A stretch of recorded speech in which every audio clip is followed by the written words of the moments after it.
Hello friends, क्या आपके या आपके बच्चे के कान से बार बार पस आता रहता है? कान से बदबूदार पानी आना, कान की सुनने की क्षमता कम होना या कान में लगातार दर्द रहना, क्या ऐसा होता है? बहुत सारे लोग इसको मामूली समस्या समझ के नज़रअंदाज कर देते हैं, परंतु ये छोटा सा इन्फेक्शन कान की सुनने की क्षमता कम कर सकता है और ये गंभीर इन्फेक्शन का भी कारण हो सकता है। इस वीडियो में मैं आपको ये बताऊंगा कि कान से पस आने के क्या कारण होते हैं, कौन कौन से लक्षण महसूस होते हैं, क्या क्या हमें सावधानियां रखनी चाहिए, कौन कौन सी जांचें इसमें डॉक्टर आपसे करवा सकता है और कौन सी होम्योपैथिक दवाइयां इसमें प्रभावी रहेगी। सबसे पहले कान की बनावट समझते हैं। कान को 3 भागों में विभाजित किया जाता है: आउटर ईयर, मिडिल ईयर और इनर ईयर। जैसा आप फोटो में देख पा रहे हैं, मिडिल ईयर होता है, ये सबसे ज़्यादा महत्वपूर्ण होता है क्योंकि पस बनने की संभावना सबसे ज़्यादा इसी में रहती है। यह एक तरफ से आप देख सकते हो, एक तरफ मिडिल ईयर के टिम्पैनिक मेम्ब्रेन, जिसको कान का पर्दा भी बोलते हैं, वो है, और दूसरी तरफ नीचे की तरफ आप देख सकते हैं कैनाल सी बनी हुई है, एक ट्यूब सी बनी हुई है। इसको यूस्टेकियन ट्यूब बोलते हैं। ये कान को और गले को दोनों को कनेक्ट करती है, कान से लेके और ये गले तक होती है। सबसे ज़्यादा संभावना कान के मिडिल वाले हिस्से में पस बनने की रहती है। पस बनने के बाद ये पर्दे पे दबाव डालती है और कई बार पर्दे में छेद हो जाता है और पस बाहर की तरफ निकलने लग जाती है। क्या कारण होते हैं कान में पस बनने के? अगर कान में, जैसा मैंने शुरुआत में बताया, कान और गला दोनों कनेक्टेड रहते हैं यूस्टेकियन ट्यूब से।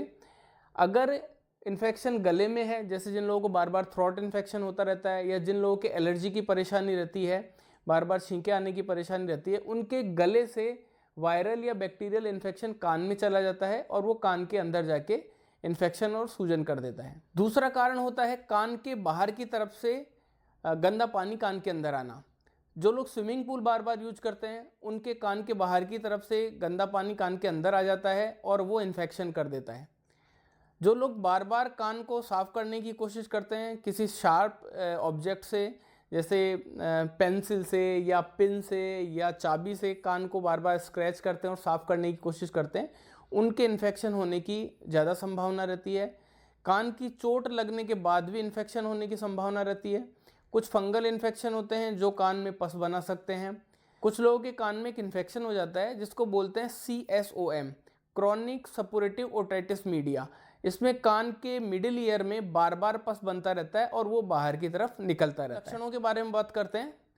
कान से बार बार पतला पस आना, कान से बदबूदार पस आना, कान के अंदर दर्द महसूस होना, दर्द कान के अलावा पूरे जिस साइड के कान से पस आ रहा है उस पूरे आसपास के एरिया में, सिर तक में दर्द महसूस होना, ज़्यादा इन्फेक्शन होने पे बुखार की शिकायत होना, कान में घंटियों जैसी आवाज़ सुनाई देना, कान के अंदर खुजली चलना और बहुत सारे केसेस में दर्द के साथ साथ चक्कर भी महसूस होते हैं। बच्चों में कान के दर्द के साथ साथ काफ़ी बार चिड़चिड़ापन भी देखने को मिलता है। जब किसी के कान में इन्फेक्शन हो जाता है तो वो डॉक्टर के पास जाता है और डॉक्टर उसको कुछ जांचें सजेस्ट करता है। सबसे पहली जांच जो डॉक्टर मैनुअली करता है वो है ओटोस्कोपी। ये एक विशेष इंस्ट्रूमेंट ओटोस्कोप से होती है जो कान में इंसर्ट करके कान के अंदर की सूजन, पस और इन्फेक्शन देखने के काम आता है। दूसरी जांच है ऑडियोमेट्री। ऑडियोमेट्री कान के सुनने की क्षमता जांचने का टेस्ट है। कान से अगर कम सुनाई देने लग जाता है तो इस टेस्ट में पता लग जाता है। कान से पस आने पर पस को कलेक्ट करके पस का स्वैब लेके और उसको कल्चर के लिए भेजा जा सकता है। कल्चर में ये पता लग जाता है कि कौन से बैक्टीरिया की वजह से इन्फेक्शन हुआ है। कान में गंभीर इन्फेक्शन होने पर, कान में बहुत ज़्यादा दर्द रहने पर कान की CT स्कैन डॉक्टर आपसे करवा सकता है।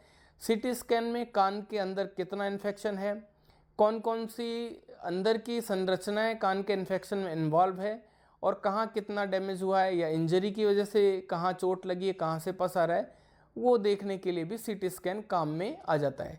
एक टिम्पेनोमेट्री नाम से जांच और होती है, वो टिम्पेनिक मेम्ब्रेन यानी पर्दे के ऊपर कितना प्रेशर है वो जांचने की जांच होती है। अब मैं आपको सावधानियों के बारे में बताता हूँ। कान में बार बार शार्प ऑब्जेक्ट डालने से, जैसे पेंसिल, पिन और चाबी, ये सब चीज़ें डालने से या इनसे कान को क्लीन करने की कोशिश करना या कान में खुजली करना, इससे कान में इन्फेक्शन होने की संभावना रहती है, तो ये चीज़ बिल्कुल अवॉइड करनी चाहिए।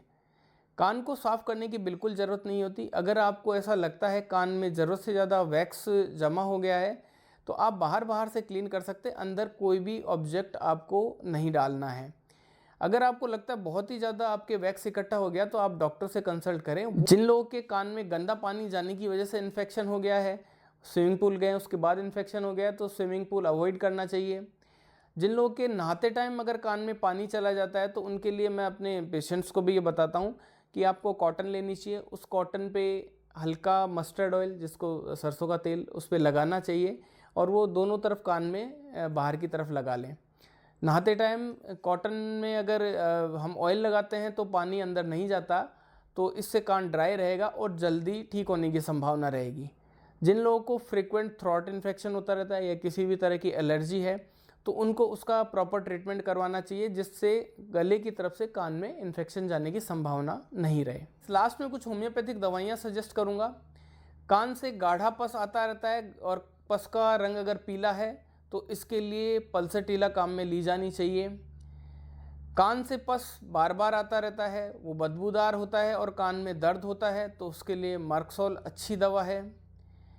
कान से गाढ़ा पस आता है और वो भी रिकरेंट आता रहता है तो उसके लिए कैलकेरिया सल्फ दी जाती है।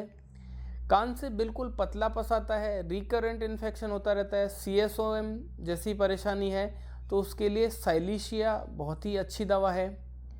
जिन लोगों को अचानक कान में दर्द हो जाए, उसके साथ सिर में दर्द हो जाए और बुखार भी आ जाए तो बेलेडोना इसके लिए अच्छी काम करती है। सही डाइट लेना भी इसमें महत्वपूर्ण होता है। विटामिन C रिच डाइट लेनी चाहिए, जैसे सिट्रस फ्रूट्स लेने चाहिए जिससे इम्यूनिटी इम्प्रूव हो और कान जल्दी ठीक हो जाए। संतुलित और पौष्टिक आहार लेना चाहिए।